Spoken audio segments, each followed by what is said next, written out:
Catherine POV. Nang sumunod na araw, inaalala ko na ang birthday ni Axel. 4 na linggo na lang kaarawan na niya. First time niya magbe-birthday rito. Hindi ko alam kung masaya ba ako at excited akong handaan siya rito sa Pilipinas. Pero kinababahala ko lang ay ang pagsulputan naman ni Argus. Naalala ko na naman ang sagutan naming dalawa kahapon. Hindi ko nga alam kung anong nangyari sa kanya pagkatapos ko sa loob ng bahay. Wala rin namang sinabi sa akin si Kuya Red tungkol doon. Nagulat akong lumuhod siya sa akin habang sinasambit ang salitang sorry na paulit-ulit at nang tungkol sa anak namin. Hindi pa siya tatayo sa harapan ko kundi pa dumating sina Kuya Raven at Kuya Red. Noon ko lang nakitang pagka-breakdown ni Argus. Humahagulhol siya ng iyak sa aking harapan at maging sa dalawang lalaking bagong dating. Wala na siyang pakaalam sa kanyang itsura ng panahon na yon. Kanina nga sinabi ni Ate Josie na nag-abot ng laruan si Argus. Hindi ko naman na naitago dahil nakita na ni Axel ang regalo para sa kanya, kaya pinabayaan ko na lang. Mami! Napangiti ako na makita ang baby kong nakatingin pinaglalabanan ng mga dinosaur niya. Bigay kasi ni Nagisi at Tina yung ibang laruan ng dinosaur, kaya heto siya, masayang naglalaro. Maingat si Axel sa kanyang mga laruan. Hindi siya tulad ng ibang bata na binabato ang laruan pagkatapos laruin o kapag ayaw na nila to gamitin. Why, baby Axel? Tanong ko sa kanya at hinaplo sa kanyang buhok. May gay puroon kanina sa labas, Mami. Nagulat po ako na haplos niya ang pisngi ko. Saad niya sa akin habang nakafocus pa rin ang kanyang mga mata sa laruan niya. Sabi niya sa akin, Mami, pogi po ako. Tapos kamukha ko siya. Same po kami ng eyes. Sa pagkakataon na yon ay tumingin siya sa akin. Why po same kami eyes, Mami? Lumapit siya sa akin at niyakap niya ako. Siya po ba yung daddy ko, Mami? Siya po ba away sa'yo kaya ka iyak? Malungkot ang mukha niyang nakatingin sa akin. Galit ako sa kanya kasi away ka niya. Mami, kaya kita. Love, Mami. Inabot niya ang aking mukha at hinalikan ako sa aking labi. Di natin siya bati, Mami, ha? Love you, Mami. Ulit niyang sabi sa akin na siyang kinangiti ko. I love you too, my baby boy, may Axel. Masayang sabi ko sa kanya at hinalikan din siya sa kanyang labi na siyang kinahigik-gik niya. Ilalaban kong ano ko sa kanila. Catherine, nag-usap na ulit kayong dalawa ni Argus? Umiling ako kay Tinay. Ayoko magkaroon na uli ng ugnayan sa kanya, Tinay. Sabi ko sa kanya habang inaasikaso ang pagpaplano sa birthday ni Axel. Humingi ako ng tulong sa dalawa sa pagpaplano sa birthday ng anak ko. Alam ko matagal-tagal pa naman, pero gusto kong paghandaan na rin. Magti-3 na siya this year. Alam mo ba, Catherine? Madalas sa Argus sa sumusulpot sa mga pinupuntahan namin ni Tinay. Napaangat ang tingin ko kay Gacy na magsalita siya. Anong sinasabi sa inyo? Usisa akong tanong sa kanila. About sa'yo, kung ano nangyari sa'yo 2 years ago. Kung anong pagkain ang pinaglihian mo nung nagbubuntis ka kay Axel. Sinabi ko naman sa kanyang alam ko, pero sira ulo yata yung ex mo. Hindi naniniwala sa sinasabi ko. Naiinis niyang sabi sa akin. Palihim akong natawa. Hanggang ngayon, wala pa rin siyang tiwala sa mga sinasabi ng ibang tao. Nagtatanong din siya about kay Axel, Catherine, kung anong paboritong laruan ng bata, paboritong magkain, paboritong gawin at kung ano-ano pa. Naawa rin naman kami sa kanya kaya sinabi namin. Sorry kung nangingaalam kami, ha? Ginalaw ko ang aking mga kamay sa harapan ko. Wala yun, Tinay. Nagtanong lang naman sa Argus sa inyo eh. Nakangiting sagot ko sa kanila. Alam na ba ni Axel na ang daddy niya ay si Argus? Naiwan sa ere ng aking kamay dahil sa tanong ni Gacy. Ngumiting tumango ako sa kanya. Hindi ko nga alam kung paano niya nalaman eh. Siguro kasing talino niya rin si Argus. Noong isang araw nag-usap kami ni Axel. May lumapit daw sa kanya na lalaki. Kamukhang kamukha niya raw. At nang hinala ko agad si Argus, napahinto ko sa aking sasabihin. Naalala ko na naman ang naging usapan naming dalawa. Big boy na yata talagang baby namin. Nagulat kong sinabi niya yung lalaking lumapit sa kanya ay ang daddy niya. Alam mo ba paano niya sinabi sa akin yun ng daddy niya? Natatawa ang pagtatanong ko sa kanila. Dahil daw same sila ng eyes. Hindi ko naman taga makakailang magkamukha silang dalawa. Para silang pinagbiyak na bunga. Kahit sino pang tao malalaman mag-ama sila. Pero nagulat din ako sa sinabi ni Axel na dahil sa daddy niya kaya ako umiyak at mag-isa na inaalagaan. Hindi lang yun. Naalala niyo yung una namin siyang nakita?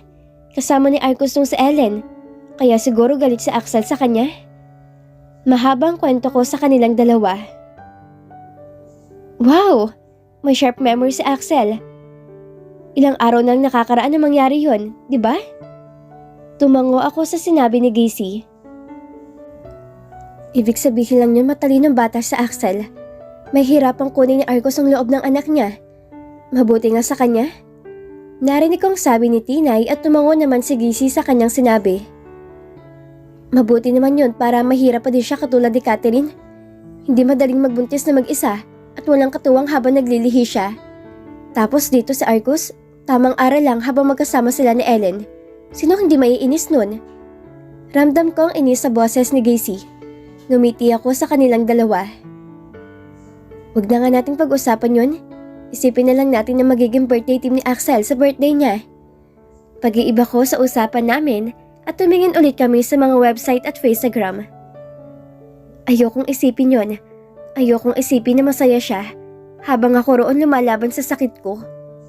Hanggang ngayon, kailangan ko ulit i-maintain ang aking sarili. Isang lamat ang nawala sa akin pero sa kanya, walang nawala. Kaya hindi niya pwedeng sabihin sa akin na maayos kaming dalawa. Walang maayos sa akin. Tanging sa Axel lang ang meron ako sa lahat ng paghihirap na binigay niya sa akin. Kinagabihan, kumatok si Kuya Red sa pinto ng room ko. Catherine, gusto ka raw makausap ni Raven. Rinig kong sabi niya sa labas ng pinto. Napatigil ako sa pagpapatuyo ng aking buhok. Katatapos ko lang mag-shower. Sa Axel ay nasa kwarto nila Mommy. Bakit daw po, Kuya Red? Malakas na tanong ko sa kanya. Abala pa rin kasi ako sa pagpapatuyo ng buhok ko. Walang sinabi sa akin. Ang sabi niya lang mahalaga raw ang sasabihin niya. Puntahan mo na lang sa labas. Matutulog na rin ako. Sagot niya at nakarinig na ako ng pagpapalayong hakbang sa aking kwarto. Nagsuklay muna ako at sinampay ang towel sa hanger bago ako lumabas. Hindi naman see-through ang suot kong pantulog at lalong hindi to night clothes, kaya ayos ang siguro magpakita sa kanya. Bumaba ako at inungo ang pinto palabas. Pinapasok naman siguro ni Kuya Red sa gate si Kuya Raven, ano?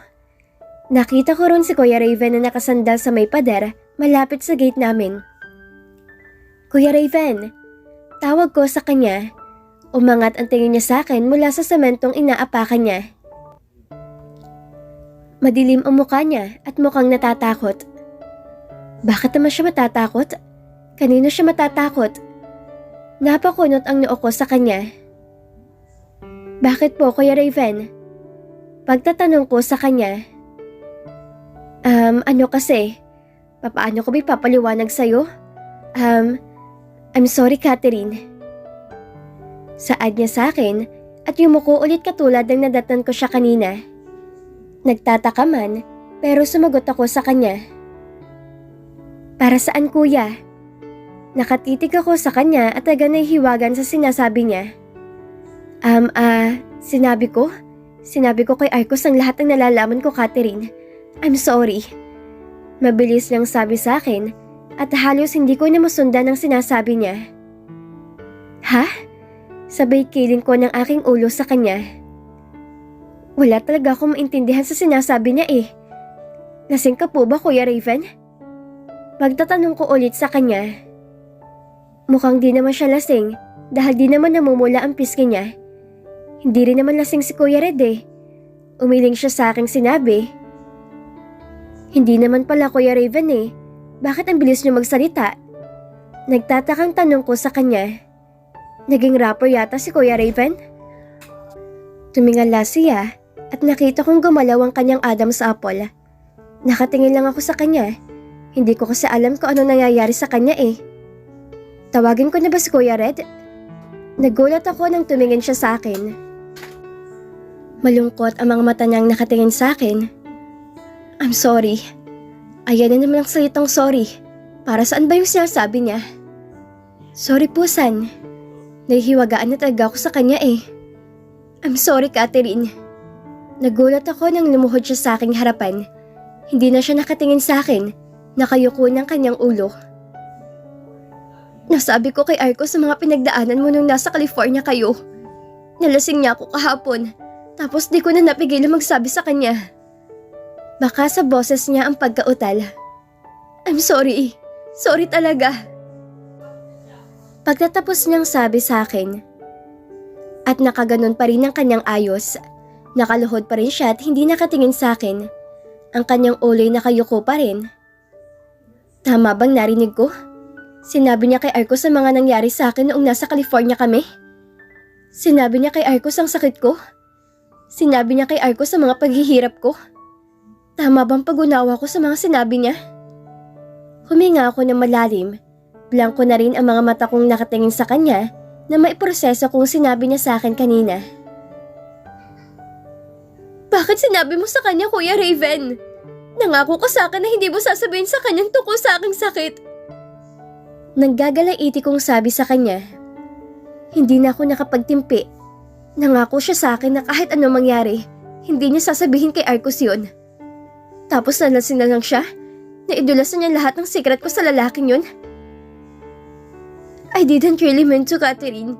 Nilasing niya kasi ako. Pagpapalusot niyang sabi sa akin.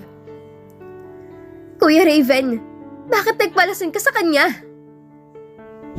Kinakagat ko ng aking babang labi dahil sa kaba. Tumayo si Kuya Raven sa kanyang pagkakaluhod sa akin. Pinapagaan niya ang aking tuhod at nakita kong tumingin siya sa akin. Ayaw mo yun? May chance na kayo magkabalikan dalawa para sa pamangkin kong sa Axel. Seryosong saad niya sa akin. Umiling ako sa kanya at napatampal ako sa kanyang sinabi. Hindi sa ganun, Kuya Raven. Paano kung mawala siya sa akin? Nasaan nalaman niya? Mahinang sabi ko sa kanya. Kinukurot ko na ng mahinang aking kaliwang kamay gamit ang kanang kamay ko para mawala ang pinag-aalala ko. Ayoko lapitan niya lang ako dahil doon, Kuya Raven. Ayoko ng awa dahil nabuhay ako ng ilang taon na malakas na. Nabuhay ako sa anak ko. Nabuhay ako sa mga taong naniwala sa akin. Kaya ayoko ni isang kusing ng awa niya. Walang magagawang awa na yon. Wala! Pinipigilan kong di umiyak sa harapan niya. Hinawakan ni Kuya Raven ang magkabilang kamay ko. Hindi ka pa rin nagbabago. Kinukurot mo pa rin ang sarili mo kapag kinakabahan ka. May tiwala ko sa kapatid ko, Catherine. Umiling ako sa kanya at kinuha kong aking kamay sa kanyang pagkakahawak.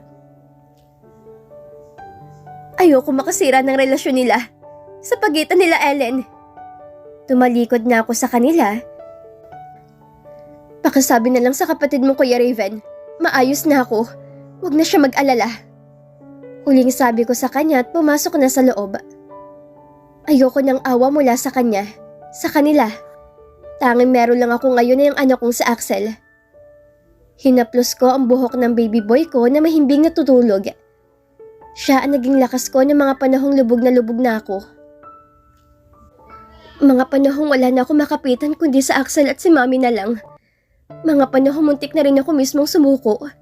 Ayoko nang alalahanin yon. Tama na. Ma'am Catherine, pinagpapabigay po ng fruits para sa inyo and toys naman po para kay Axel. Napalingon ako kay Manang na may bitbit siyang isang basket ng mga prutas. Lumapit ako sa kanya at tiningnan ito. Iba't ibang prutas ang nakalagay. Ang toys naman na hawak niya ay puro dinosaur. Kanino po galing ang mga yan, Manang? Pagtatanong ko sa kanya at sumipsip sa aking iniinom na tsaa. Kay Arcos po, yun ang sinabi niyang pangalan, Ma'am Catherine. Halos napatanga ako sa kanyang sinabi. Nag-uumpisa na si Arcos. Sige po, pakilagay na lang po sa counter niya mga prutas. Ako na pong bahala rito sa laruan. Kinuha ko ang laruan na hawak niya. Lumakad ako paalis sa kitchen, bitbit ang aking tsaa. Sayang naman kung ibabalik ko sa kanyang mga yon. Paborito lahat ni Axel ang mga nakalagay sa fruits basket. Talagang nagtatanong siya ha? Nakita ko si Axel na abalang nanonood ng cartoons habang ginagaya niyang favorite character niya. Hi baby Axel! Tawag ko sa kanya at kumiti ng napakalaki. Mami! Tawag niya sa akin at lumapit. Kumiling ang kanyang ulo at nakita kong nagniningning ang mga mata niya. Is that mine, Mami? Pagtatanong niya sa akin at tinurong hawak kong dinosaur. Ngumiti ako sa kanya. Bigay sa'yo ng daddy mo. Alam naman na niya, kahit di ko na ipaliwanag lahat-lahat sa kanya. Alam na ni Axel ang nangyayari. Iniabot ko sa kanya ang dinosaur pero hindi niya yun kinuha sa aking kamay. I don't like it, Mommy. I already have that, Mommy. Saad niya sa akin at bumalik sa kanyang panonood. But Axel, bigay ito ng daddy mo.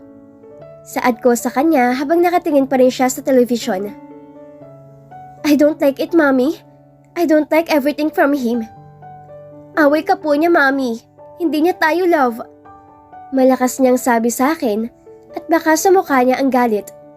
Nagsalubong ang magkabilang kilay niya at kanyang ilong ay nagsisimula ng mamula. Ganito siya kapag paiyak na dahil sa galit niya. Big boy ka na, right? Hinila ko siya para mayakap ko.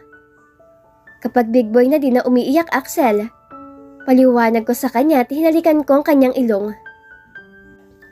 Love ka ni Mommy, okay? Love ka namin, big boy. Kinusot niya ang kanyang ilong. I love you too, Mommy.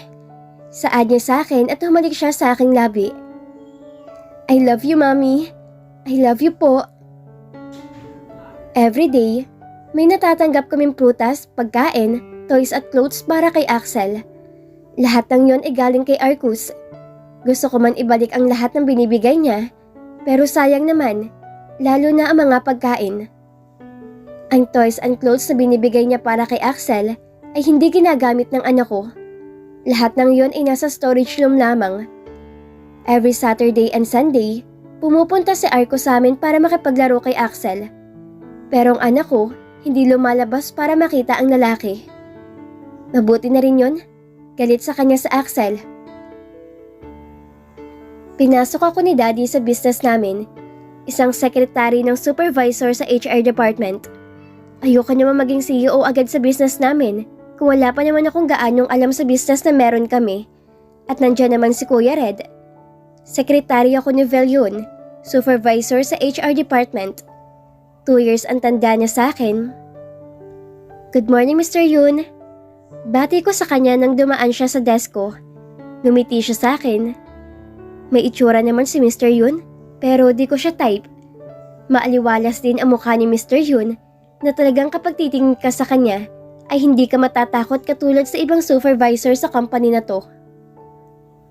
Good morning, Miss Montano. Anya sa akin at ngumiti. Isa rin sa mga asset niya ang kanyang ngiti. Kung ibang babae ang nasa pwesto ko, paniguradong hulog na yon at paniguradong nalaglag na ang panty na suot niya. May meeting ba tayo this day, Miss Montano? Pagtatanong niya sa akin habang pinaglalaroan ng ballpen ko. Chinek ko agad sa notes ko kung may meeting siya. Ngumiti ako sa kanya. May meeting po kayo mamayang 11 AM. Board meeting po kasamang CEO ng company. Sabi ko sa kanya. May lunch meeting din po kayo sa supervisor na kabilang company, Mr. Yun. Dagdag ko pang sabi sa kanya. Inulit ko nang inulit ang tingin sa notes ko. Ngayong araw, baka may nalagpasan akong meeting. Na makasiguradong wala akong nalaktawan ay ngumiti ako sa kanya. You only have 2 meetings today, Mr. Yun?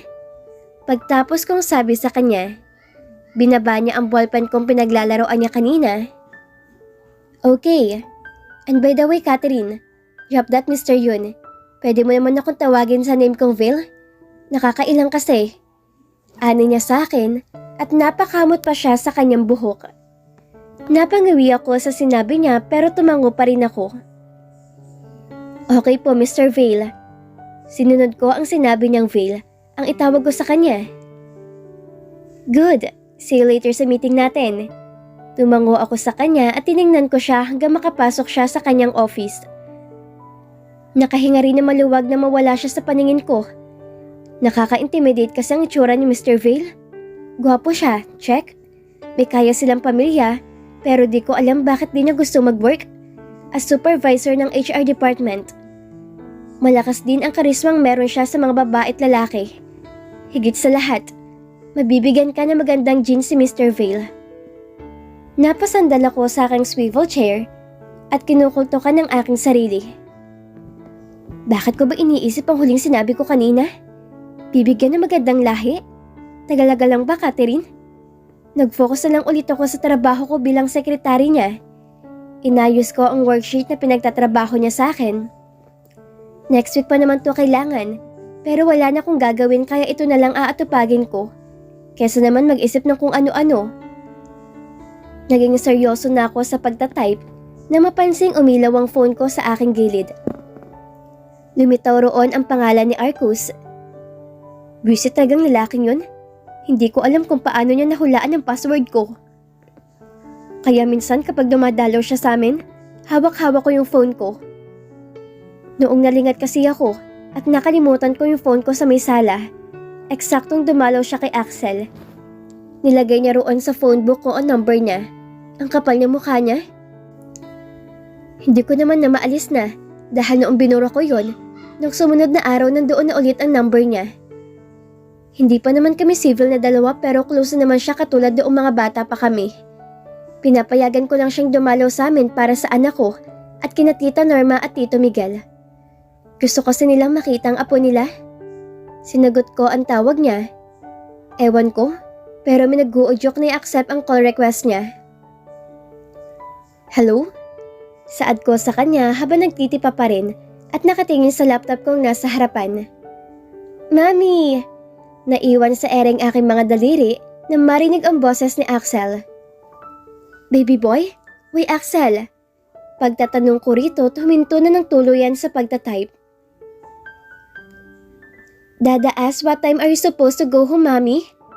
Kumunot ang noo ko habang nakatingin sa aking cellphone. I don't know, big boy. We have a late lunch meeting later. Sagot ko sa aking anak. Kailangan kong sumama sa mga meeting meron si Mr. Vale. Ako kaya ang sekretary niya. Dada, not sure, sabi ni Mami. Nasa bahay si Arcus. O kinuha ni na Tito Norma si Axel. Habang tumatagal talaga, nagiging malapit na silang dalawa. Nakita ko naman ang paghihirap ni Arcus sa mga panahong nagtatago talaga sa kanya si Axel. Hindi siya kinakausap at lalong hindi sa kanya lumalapit. Naging iba na lang ngayon dahil kina Tito Norma. Naging malapit siya kina Tito and Tita. Naging okay na rin ulit sina Mommy. Magkaibigan na ulit sila. Parang walang nangyari. Just ask him, Axel, what time does she be home? Ikaw na lang kaya magtanong, Dada. Lalaro pa kami ni Wowo eh. Napapikit na lang ako sa kanilang dalawa. Naririnig ko naman sila. Big boy, please tell your dad I don't know what time I can get home. Huwag niyo na akong hintayin. Sagot ko sa kanila. Puro kasi turuan ang naririnig ko sa kabilang linya. Hindi sila matatapos. Pareho sila ng ugali eh. Okay po, Mami. Ingat ka po. Love you. Narinig ko pa ang pagmo niya sa cellphone. I love you, big boy. See you later, okay? Ani ko sa kanya at ako na mismo ang nagbaba ng tawag. After kong binalingan ng phone ko, nag-umpisa na ulit ako magtipa. At dito na po nagtatapos ang ika-21 kabanata ng ating kwento. At sana'y muli niyo po akong samahan sa mga susunod na kabanata na ibabahagi ko sa inyo. Maraming salamat po at ingat po tayong lahat.